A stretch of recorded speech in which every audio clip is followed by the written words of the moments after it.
देश में सदियों से नदियों, नहरों, बैकवाटर और खाड़ियों के रूप में अंतर्देशीय जलमार्गों का एक व्यापक नेटवर्क है, लेकिन समय के साथ उनका व्यावहारिक रूप से उपयोग बहुत कम हो गया था। इसका प्रमुख कारण विगत सदी में रेल और सड़क यातायात का अत्यधिक उपयोग भी है। देश में लगभग 14,500 किलोमीटर नौगम्य जलमार्ग हैं।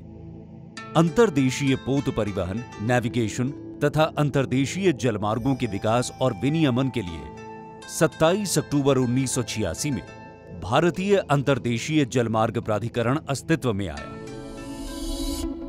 प्राधिकरण मुख्य रूप से पोत, पत्तन एवं नौवहन मंत्रालय भारत सरकार से प्राप्त वित्तीय अनुदान के आधार पर राष्ट्रीय जलमार्गों की बुनियादी ढांचे के विकास और रखरखाव के लिए परियोजनाएं कार्यान्वित करता है। वर्तमान में अंतर्देशीय जल परिवहन द्वारा प्रतिवर्ष लगभग 126 मिलियन टन कार्गो का परिवहन किया जाता है। माननीय प्रधानमंत्री श्री नरेंद्र मोदी ने जलमार्ग परिवहन की महत्ता को समझते हुए देश में जलमार्गों का जाल बिछाने का निश्चय किया और 111 नए जलमार्ग बनाने की घोषणा की। इसमें प्रमुख रूप से उल्लेखनीय है राष्ट्रीय जलमार्ग 1 वाराणसी से हल्दिया, राष्ट्रीय जलमार्ग 2 सादिया से धुबरी, राष्ट्रीय जलमार्ग 16 बराक नदी पर, राष्ट्रीय जलमार्ग 4 आंध्र प्रदेश और राष्ट्रीय जलमार्ग 3 केरल। इसी कड़ी में इंडो बांग्लादेश प्रोटोकॉल रूट का भी विकास किया गया है, जो पड़ोसी देश बांग्लादेश के जलमार्गों के माध्यम से देश के उत्तर पूर्व के राज्यों को कोलकाता और हल्दिया के बंदरगाहों से जोड़ता है। कई दशकों से पूर्वोत्तर भारत उपेक्षित रहा है। पिछले 9 सालों में इस पूरे क्षेत्र पर ध्यान दिया गया और भारी निवेश किया गया है, जिससे यहाँ रोजगार की नई संभावनाएं बनी और विकास का एक नया दौर शुरू हुआ। राष्ट्रीय जलमार्ग 2 यानी NW2 ब्रह्मपुत्र नदी पर बनाया गया है, जिसकी लंबाई असम बांग्लादेश सीमा पर बसे शहर धुबरी और असम अरुणाचल प्रदेश के मुहाने पर बसा सादिया के बीच 891 किलोमीटर है।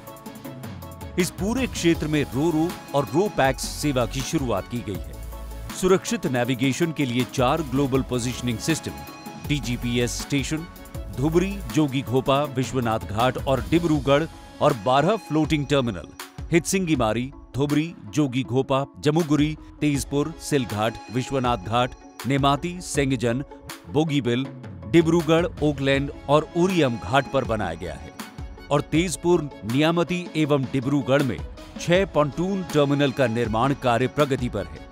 पांडु में मल्टी मॉडल टर्मिनल को राष्ट्रीय राजमार्ग 27 से जोड़ने के लिए एक एलिवेटेड रोड का भी निर्माण किया जा रहा है, जिसका शिलान्यास माननीय प्रधानमंत्री श्री नरेंद्र मोदी जी ने विगत 13 जनवरी को किया था।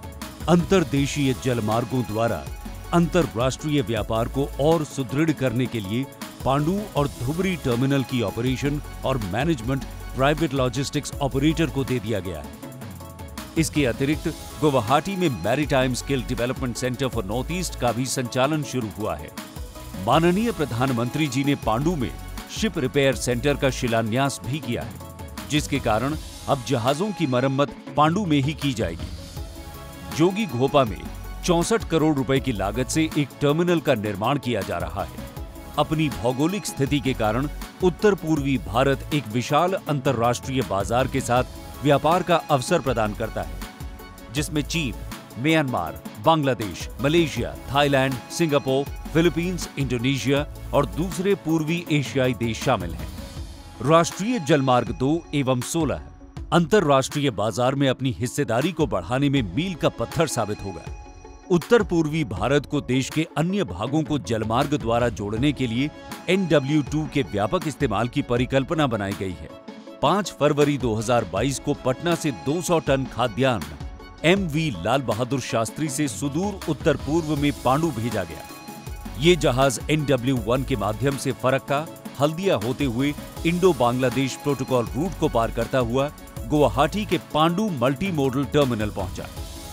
16 फरवरी 2022 को फ्लोटिला राम प्रसाद बिस्मिल, DB कल्पना चावला एवं DB अब्दुल कलाम जहाजों ने टाटा स्टील का 1800 टन माल जलमार्ग द्वारा हल्दिया से पांडु पहुंचाया। हाल ही में राष्ट्रीय जलमार्ग 2 के माध्यम से भारतीय रेल टाटा स्टील एवं नुमालीगढ़ रिफाइनरी के लिए ODC और OWC कार्गो का परिवहन हुआ, जो अपने आप में एक कीर्तिमान है। माजुली द्वीप में आवाजाही के लिए रोरो एवं रो पैक्स की सुविधा प्रदान की गई है, जिसके कारण अब लगभग 400 किलोमीटर दूरी मात्र 12 किलोमीटर रह गई। इसी तरह राष्ट्रीय जलमार्ग 16 पर बसे करीमगंज को एक ट्रांसशिपमेंट हब के रूप में विकसित किया जा रहा है, ताकि पूर्वोत्तर राज्यों विशेषकर मणिपुर, मिजोरम, त्रिपुरा और मेघालय को देश के अन्य भागों से जलमार्ग द्वारा आसानी से जोड़ा जा सके। पड़ोसी देश म्यांमार के सितवे में कालादान नदी के मुहाने पर एक गहरे पानी के बंदरगाह का निर्माण किया गया है। माननीय पोत, पत्तन एवं जलमार्ग मंत्री श्री सर्बानंद सोनोवाल जी ने हाल ही में इस परियोजना का उद्घाटन किया। इस परियोजना का उद्देश्य भारत और म्यांमार के बीच होने वाले व्यापार के लिए बुनियादी ढांचे का निर्माण करना है। माननीय प्रधानमंत्री श्री नरेंद्र मोदी जी ने 13 जनवरी को वाराणसी से गंगा विलास रिवर क्रूज को रवाना किया था, जो 50 दिन में बांग्लादेश होते हुए 3200 किलोमीटर की यात्रा पूरी कर डिब्रूगढ़ पहुंचा। इस यात्रा से पूर्वोत्तर में क्रूज टूरिज्म को एक नई दिशा मिली है। पूर्वोत्तर के दर्शनीय स्थलों को देखने और रिवर क्रूज का आनंद लेने के लिए अब साल भर देसी और विदेशी सैलानियों की गहमागहमी देखने को मिलेगी। राष्ट्रीय जलमार्ग 2 एवं 16 निसंदेह संभावनाओं का प्रवेश द्वार है और इनमें भारत के उत्तर पूर्वी क्षेत्र के व्यापार एवं वाणिज्य के परिदृश्य का कायापलट करने की असीमित क्षमता है।